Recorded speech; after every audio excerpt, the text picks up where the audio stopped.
Le Saint-Esprit, un ami merveilleux, un ami incomparable à d'autres amis.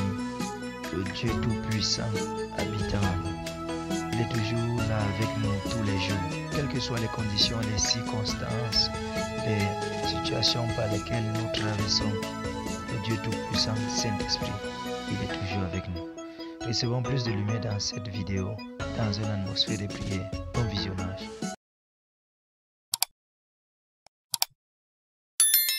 Et s'il y a le Saint-Esprit, il y a également une Pentecôte. Depuis la première Pentecôte, c'est pour nous chaque année l'occasion de se rappeler de ce jour particulier où la puissance de Dieu s'est manifestée sur l'Église qui était là réunie.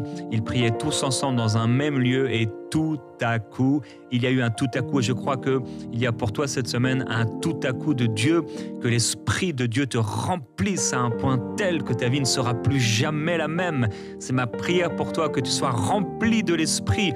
Et je t'encourage encore, comme on l'a fait hier, à pouvoir dire bienvenue Saint-Esprit. Je t'accueille Saint-Esprit, je t'invite Saint-Esprit. J'ai soif de toi Saint-Esprit. Est-ce que tu l'as fait depuis hier? Est-ce que tu as parlé au Saint-Esprit? Est-ce que tu as invité le Saint-Esprit? Alors ne pas parler au Saint-Esprit, quelqu'un pourrait dire « mais je m'adresse au Père, je parle à Jésus, je n'ai pas besoin forcément de parler au Saint-Esprit ». Ce serait comme un couple par exemple qui peut-être parlerait ensemble mais qui ne serait pas ensemble corps et esprit. Alors de la même manière qu'on a besoin d'être dans un couple corps, âme et esprit, de partager l'affection physique, de partager également au niveau de nos âmes, des discussions, des paroles, mais également de partager une communion spirituelle à travers entre autres la prière ensemble. De la même manière, nous avons besoin de connaître et d'être en communion avec le Père, avec le Fils et avec le Saint-Esprit. Il n'y a pas de Pentecôte sans le Saint-Esprit. Alors, beaucoup vont célébrer la Pentecôte ce week-end alors qu'ils ne sont pas remplis du Saint-Esprit. Beaucoup vont se réunir et aller dans des églises parce que c'est le week-end de Pentecôte et qu'il y a un week-end spécial dans une église ici et là. Mais aller à l'église sans rencontrer le Saint-Esprit, ce n'est pas la volonté du Seigneur pour nous. Il veut qu'on puisse le rencontrer, il veut qu'on puisse le connaître. Dans cette pensée du jour, chaque mardi, je partage avec toi la particularité d'un personnage biblique. Aujourd'hui, ça va être une particularité de David, ce roi David.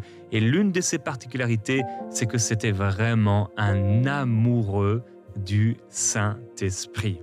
Quand il va recevoir le Saint-Esprit, sa vie ne sera plus jamais la même. Et on lit ce passage lorsqu'il a été oint par le prophète dans 1 Samuel, chapitre 16, verset 13. Samuel prit la corne d'huile, éloigné au milieu de ses frères. L'Esprit de l'Éternel saisit David à partir de ce jour et dans la suite. Samuel se leva et s'en alla à Rama. Amen. Quand l'Esprit de Dieu est venu sur lui, l'Esprit de l'Éternel saisit David à partir de ce jour et dans la suite. J'aime dans ce passage parce que il y a l'Esprit de Dieu qui vient et il y a Samuel qui s'en va. Il est écrit, Samuel se leva et s'en alla à Rama. Samuel s'en va, le prophète s'en va, mais l'Esprit de Dieu reste. L'Esprit de Dieu reste. C'est parfois, tu as déjà peut-être vécu ça, tu vas dans une conférence de réveil, une conférence Pentecôte, et tu vis la présence de Dieu.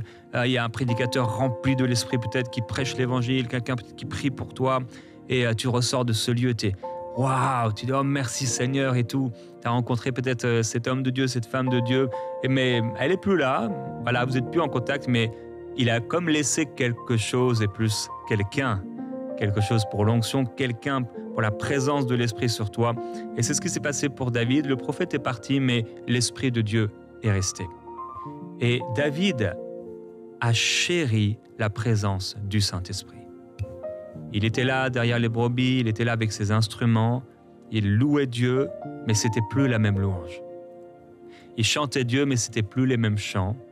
Je crois qu'il priait, c'était plus les mêmes prières, parce que l'Esprit a commencé à le saisir à l'intérieur. On a vu hier que Marie a reçu en elle-même, par l'Esprit, la capacité de donner naissance, sans avoir et sans connaître d'homme. Il s'est passé quelque chose de surnaturel, l'Esprit de Dieu en elle et l'Esprit de Dieu en nous qui couvre quelque chose, qui prépare quelque chose, qui donne naissance à quelque chose. David, en expérimentant la présence du Saint-Esprit, a certainement découvert une inspiration tout à fait nouvelle, a découvert une révélation complètement nouvelle, a découvert une présence, une onction qu'il ne connaissait pas auparavant. Quand il a commencé à sentir la présence de Dieu sur lui, j'imagine que ça l'a rendu passionné, ça l'a étonné, ça l'a subjugué, ça l'a passionné. Ça l'a rempli à un point tel qu'il ne pouvait pas ne pas dire qu'il n'avait pas rencontré l'Esprit de Dieu et que c'était une simple huile qui avait été mise sur lui, parce que ce n'était pas de la simple huile, même si c'était de la simple huile. Ce qui s'est passé à partir de ce moment de prière, ça a bouleversé sa vie. Il a reçu l'Esprit et l'Esprit a commencé à le saisir à l'intérieur. Sa vie a été transformée et il a commencé à aimer vraiment la présence de l'Esprit. Au point où un jour, dans un moment difficile après son péché avec Bathsheba, on sait qu'il va commettre l'irréparable et il va faire tuer le mari de cette femme et la prendre pour épouse. Dans le psaume chapitre 51, il va faire cette prière. Détourne ton regard de mes péchés, efface toutes mes iniquités. Ô Dieu, crée en moi un cœur pur, renouvelle en moi un esprit bien disposé. Verset 13. Ne me rejette pas loin de ta face, ne me retire pas de ton Esprit Saint. Voilà, vraiment le passage important. Ne me retire pas ton Esprit Saint. Alors, aujourd'hui, nous savons que l'Esprit de Dieu est en nous, il ne va pas se retirer ainsi. Mais David avait tellement peur. C'est sa crainte la plus grande, c'était d'être rejeté par le Seigneur et de ne plus avoir le Saint-Esprit. Ah, on peut sentir dans cette prière l'affection, l'amour que David avait pour le Saint-Esprit. Quand on rencontre le Saint-Esprit et qu'on développe cette relation avec lui, cette communion avec lui et qu'on commence à sentir sa présence, à recevoir son onction, on ne veut plus jamais qu'il parte. On ne veut plus jamais qu'il s'en aille. On ne veut plus jamais moins que ce qu'on a goûté. Quelle promesse du Seigneur qui nous appelle à aller de gloire en gloire. Ce que tu as vécu hier et qui était si beau et dont tu te rappelles, tu es encore appelé à le vivre aujourd'hui et des choses encore plus grandes. J'aimerais prophétiser, déclarer sur la vie de quelqu'un au nom de Jésus-Christ.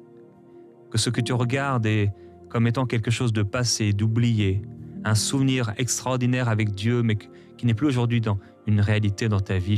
Je déclare au nom de Jésus-Christ que ça revient. Cette intimité avec l'Esprit, cette onction de l'Esprit, cet amour pour l'Esprit. Dans le nom de Jésus-Christ.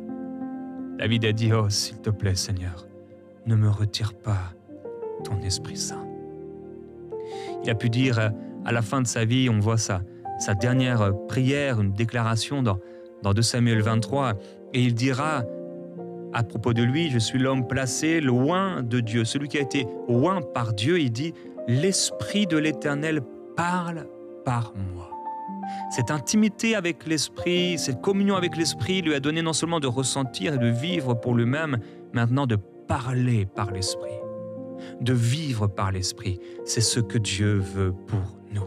Comme Jean-Baptiste qui, dans le sein de sa mère, était rempli de l'Esprit Saint, de la même manière, Dieu veut nous remplir de son Esprit et Dieu veut te remplir de son Esprit dès maintenant. Saint-Esprit, mon meilleur ami, Saint-Esprit, viens toucher ma vie.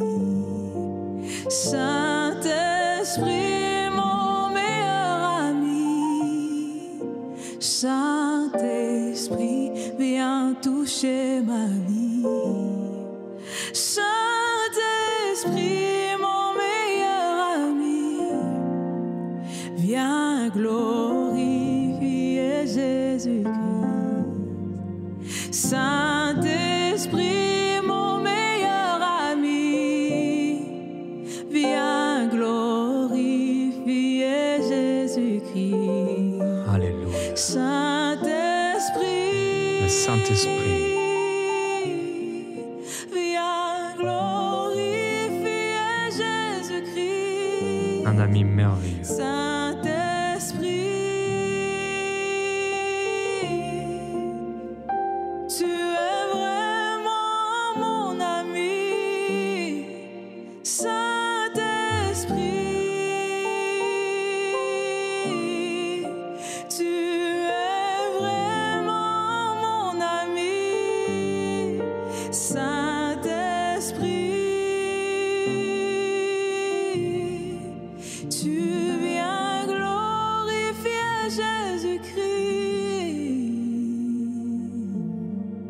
Aujourd'hui, je voudrais t'encourager à devenir, accepter peut-être même cette amitié du Saint-Esprit, à devenir un ami avec le Saint-Esprit. Saint-Esprit, le Saint-Esprit est un ami merveilleux pour toi. Ça doit devenir ton ami, ça doit être mon ami, être ami avec Dieu, être ami avec l'Esprit. Une véritable amitié, une communion qui se développe, des dialogues, des discussions, une intimité, un partage avec le Saint-Esprit. Jésus a dit à propos de lui dans Jean chapitre 14, il dit « Moi, je prierai le Père et il vous donnera un autre consolateur, afin qu'il demeure éternellement avec vous, l'Esprit de vérité que le monde ne peut recevoir, parce qu'il ne le voit point, ne le connaît point, mais vous le connaissez, car il demeure avec vous et il sera en vous. Je ne vous laisserai pas orphelin, je viens vers vous. » Jésus dit, vous n'allez pas être orphelin, tu ne vas pas être orphelin. Mon frère, ma sœur, tu n'es pas orphelin. Jésus est venu en toi et il vient vers toi, il vient à toi par le Saint-Esprit. C'est pour ça que j'aime appeler le Saint-Esprit l'Esprit de Jésus. Ce n'est pas mon invention, c'est une parole des Écritures. L'Esprit de Jésus, c'est cette parole qui dit « L'Esprit de Jésus ne le leur permit pas ». Ils voulaient aller quelque part, les apôtres, et l'Esprit de Jésus a dit non. Le Saint-Esprit est l'Esprit de Jésus. Jésus dit, je ne vais pas vous laisser tout seul, je viens à vous. Comment Jésus est là aujourd'hui? Il vient à nous par son Esprit. Jésus est là par son Esprit. Le Saint-Esprit est là et on peut développer cette intimité avec l'Esprit de manière personnelle. Donc Jésus a dit, je ne vous laisse pas tout seul, il vient vers vous. Et il va dire plusieurs choses à propos de cet ami qui est le Saint-Esprit. De la même manière qu'on a un ami à nos côtés qui va nous parler et un ami va faire différentes choses. Il dit également, dans ce même chapitre, il vous enseignera toutes choses. Donc, ton ami, l'Esprit de Jésus, il veut t'enseigner. C'est un ami qui nous enseigne. Donc, cet ami, il va t'enseigner des choses, toutes choses. Il te rappellera les paroles de Jésus. C'est ce que Jésus a dit, il vous rappellera mes paroles. Le Saint-Esprit est celui qui te rappelle les paroles de Jésus. Quand tu reçois parfois un verset comme ça, tu dis « Ah, c'est marrant, il y a un verset qui monte dans mon cœur. » « Ah, ça fait longtemps que je n'avais pas pensé à ce verset. » Ou il y a un petit morceau de verset qui vient. C'est l'œuvre de l'Esprit en toi. C'est ton ami qui est en train de t'encourager en te donnant un verset des Écritures pendant la journée ou pendant la nuit. Jésus a dit « Il vous rappellera tout ce que je vous ai dit. » Ça t'est déjà arrivé. « Ah, ça fait des années que je n'ai pas lu ce verset peut-être. » Bon, tu aurais dû le lire, mais ça fait des années.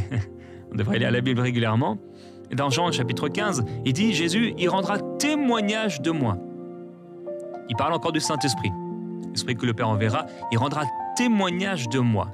Donc, comment l'Esprit de Dieu rend témoignage de Jésus dans nos vies? C'est toutes les fois où tu sais, tu as un amour pour Jésus, il y a une facette de Jésus, et peut-être même tu es en train de vivre des choses, et tu dis, ah merci Seigneur Jésus. C'est cet amour pour Jésus, c'est ce témoignage de Jésus dans ton cœur, c'est l'œuvre de l'Esprit en toi. C'est l'Esprit de Dieu en toi qui t'amène à glorifier Jésus, comme on l'a chanté, à aimer Jésus, à voir la beauté de Jésus. Ça, c'est l'œuvre de l'Esprit dans le cœur de quelqu'un qui est né de nouveau et qui a envie de louer Jésus. Tu te réveilles et tu as envie de louer Jésus. Ça, c'est l'œuvre de l'Esprit en toi. Ce n'est pas l'œuvre de ton esprit ou de ton âme, de ton vieil homme. C'est peut-être là ton âme renouvelée, bien sûr, a envie de le louer, mais l'Esprit va te pousser et va rendre témoignage de Jésus et de toutes les facettes de Jésus dans ta vie. Jésus dit, il vous conduira dans toute la vérité. Ton ami, le Saint-Esprit, va te conduire dans tout ce qui est vrai. Non seulement il te conduit à travers les Écritures, en te montrant, donc en te révélant la vérité des Écritures, mais il est aussi le Saint-Esprit, ton ami, celui qui va te conduire dans ta vie de tous les jours, dans ce qui est vrai, dans ce qui est juste, dans ce qui est bon, dans ce qui est parfait. Le Saint-Esprit, ton ami, t'aime tellement qu'il ne veut pas que tu t'égares, il ne veut pas que tu t'égares loin de Dieu, il ne veut pas que tu fasses n'importe quoi. Alors il va faire des petites pressions dans ton cœur. On a vu hier que l'une des définitions de quand l'Esprit de Dieu se meut là au-dessus des eaux, c'est voltiger. C'est le même verbe en fait. Il voltige donc, et il palpite aussi. Donc c'est comme un cœur qui palpite, qui bat. Et donc parfois tu as cette pression de l'esprit qui est « Ah, ne fais pas ça. Ne touche pas ça. » Ou tu as envie de prendre une décision, tu vas quelque part, tu t'apprêtes à faire quelque chose et tu sens « Ah non, un malaise, c'est ton ami. » Comme un ami te prendrait par peut-être la manche ou elle t'en par l'épaule et te dit « Non, non, s'il te plaît, n'y va pas. » Ou comme un enfant qui voudrait traverser, on va l'empêcher, tu sens l'esprit de Dieu qui te ramène en arrière. Tu as envie de faire quelque chose, tu as peut-être projeté de faire quelque chose, peut-être on te pousse à faire quelque chose, mais ton ami, le Saint-Esprit, c'est un ami, il te ramène en arrière et tu sens que « Ah non !» C'est comme peut-être même tes jambes, ta tête va vers l'avant, mais tu sens que ton cœur va en arrière. C'est l'œuvre de l'Esprit. Et au contraire, le Saint-Esprit, ton ami, il te dirige, il te conduit dans la vérité. Et donc, parfois, tu prends un chemin et tu sens « Oh, l'approbation de Dieu ». Tu rentres dans une église, peut-être tu as déménagé, tu as changé de région, tu rentres dans une église, parce que c'est toujours bien quand tu déménages, pas forcément d'aller dans l'église dont on a parlé, peut-être tu fais partie d'un mouvement d'église, et c'est bien, mais ça ne veut pas forcément dire que tu vas dans une autre ville, tu vas forcément dans la même église, dans le même mouvement d'église. Non, ce serait pas forcément sain d'ailleurs. Donc tu vas, à moins que Dieu t'ait parlé vraiment clairement dans ton cœur, mais tu vas aller visiter quelques églises et à un moment, dans une église, tu sens que waouh, je sais que c'est ma place. Peut-être même la louange n'est pas super, peut-être même c'est pas aussi beau qu'eux, mais c'est l'Esprit de Jésus, ton ami, qui conduit tes pas dans la vérité et qui te dit c'est là.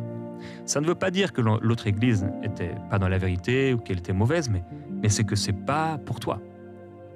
Et de la même manière, dans nos relations amoureuses, tu es avec quelqu'un et peut-être, ou même tu rencontres quelqu'un, je vois juste son visage et il y a quelque chose en toi qui te dit c'est la bonne personne.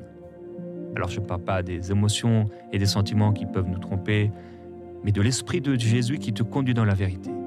C'est tellement merveilleux d'être conduit dans la vérité. Tellement extraordinaire d'avoir cet ami qui est là et qui nous empêche de faire des erreurs.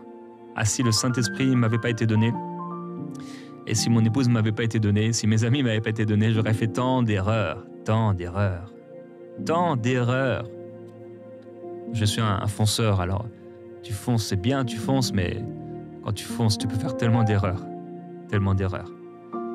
Et l'Esprit m'a parfois arrêté, parfois m'a poussé, il me conduit et c'est l'ami qu'il veut être pour toi. Paul dira que l'Esprit également nous aide dans nos faiblesses. Quand nous ne savons pas quoi prier, ton ami, le Saint-Esprit, est là pour t'aider à prier. C'est tellement merveilleux de savoir que le Saint-Esprit est là pour nous aider dans la prière. Nous sommes en train de prier pour un sujet particulier où nous pensons à quelque chose, où l'Esprit de Dieu lui-même suscite une pensée pour quelqu'un dans nos cœurs.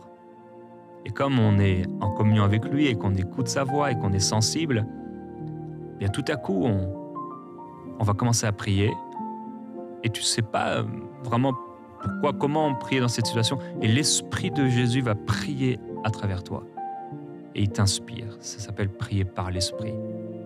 C'est ton ami, il est là pour toi.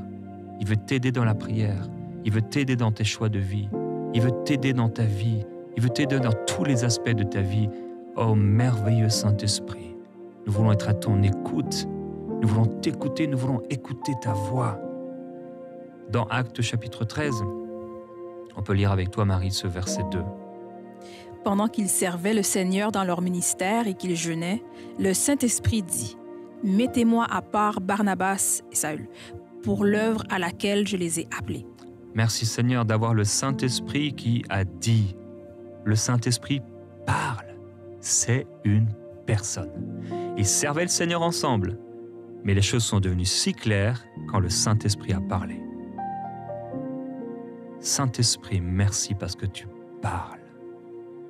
Et tu peux parler avec une telle clarté que les choses deviennent limpides.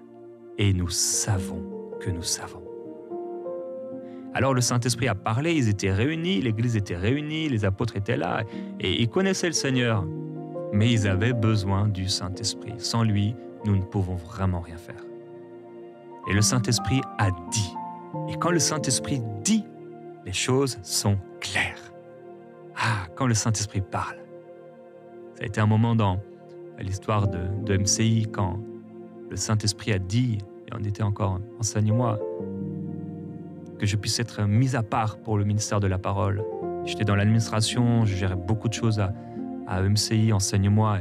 Je fais à peu près tout ce qu'on pouvait faire, de la compta à l'administration, les relations ministérielles, les ajouts de prédication, toutes sortes de choses, l'administration, etc. Tout ça. Et à un moment, le feu était si fort dans ma vie, l'esprit de prière si fort dans ma vie. Et à un moment, l'esprit a dit. Et les choses ont été faites. Quand l'esprit parle, les choses deviennent claires. Paul dira encore que la grâce du Seigneur Jésus-Christ, l'amour de Dieu et la communion du Saint-Esprit soient avec vous tous. Avec vous tous. Et c'est ma prière pour toi aujourd'hui. Cette communion avec le Saint-Esprit. J'aimerais que tu puisses ouvrir ton cœur au Saint-Esprit là où tu es. Dans la simplicité de ta maison, dans la simplicité de tes habits, peut-être quelqu'un est en pyjama, peut-être quelqu'un est comme moi en habit de sport, peut-être quelqu'un est en chaussons, pieds nus, peu importe où tu es. Dans cette simplicité, accueillir et inviter l'Esprit. Merveilleux Saint-Esprit,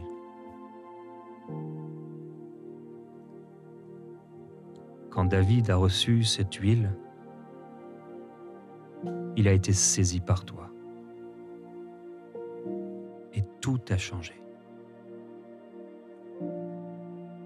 Nous voulons t'accueillir, t'inviter.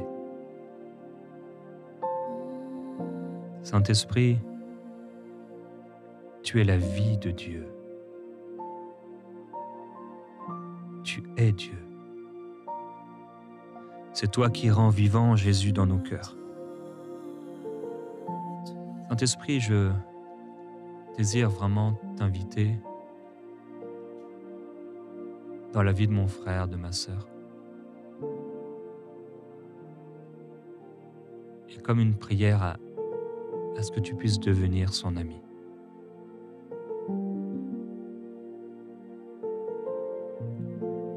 Combien de fois tu es revenu vers ton peuple alors qu'il avait péché? Merci pour la grâce de Dieu. Merci pour la communion avec toi. Merveilleux Saint-Esprit, merci pour cette huile. Merci pour cette onction. Merci pour cette amitié qui se développe. Merci d'être si bon envers nous. Merci pour tout ce que tu fais dans cette amitié, dans l'ami que tu es, pour nous empêcher de faire le mal, mais aussi pour nous empêcher de subir le mal. Tu nous gardes et tu nous protèges. Tu es comme un père, tu es comme une mère pour nous. Ton affection, ta tendresse, ton amour, ta consolation. Merci pour la consolation pour quelqu'un qui aujourd'hui doit vivre ce repos, cette guérison, cette consolation. Merveilleux Saint-Esprit, nous t'accueillons, nous t'invitons. Invite l'Esprit, accueille l'Esprit, sois rempli de l'Esprit.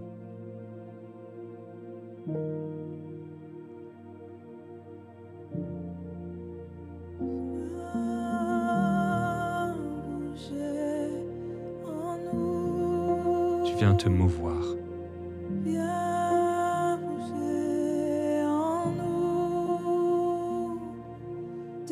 Tu viens, Saint-Esprit.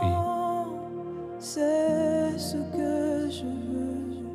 agir en nous, te manifester en nous, remplir nos cœurs, et tu viens enlever, je vois que tu viens enlever des ténèbres, des cœurs, tu viens comme faire un ménage spirituel, émotionnel, et tu amènes une paix, une telle paix.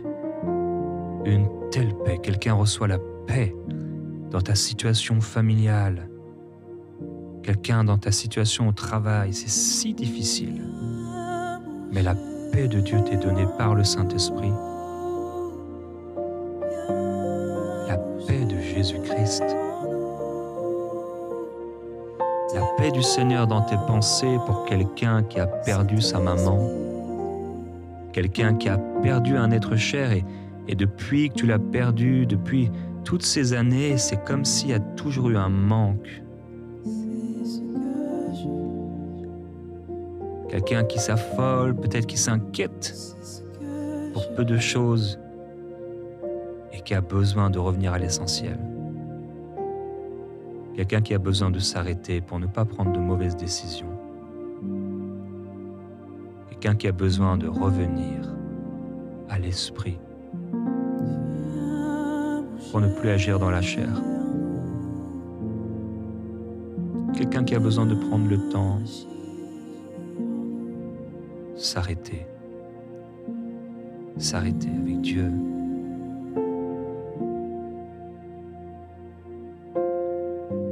Merveilleux Saint-Esprit. M'accorder à tes mouvements, Saint-Esprit. Je veux suivre tous tes mouvements, Saint-Esprit. Je veux m'ouvrir à tes mouvements, Saint-Esprit. Focaliser sur tes mouvements. Viens nous enseigner, Saint-Esprit.